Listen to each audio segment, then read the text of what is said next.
We're going to write each one of these as a percent. We'll start with the first one here.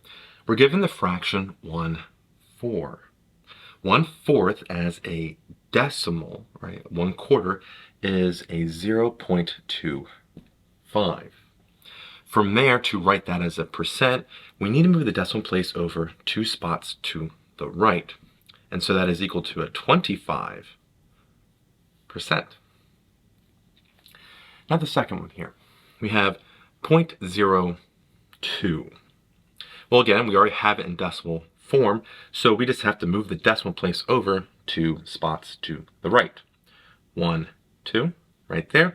And so 0.02 as a percent is just 2. Decimal place will be there to the right. Don't need to write that down.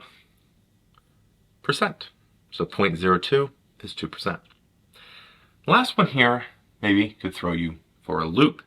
We have 2.35. Again, same still rules. Let's move over 2 decimal places to the right. 1, 2. Then right there, I can put it below here.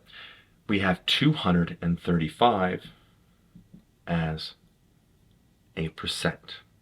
So we did some basic conversions here of fractions and decimals to a percent.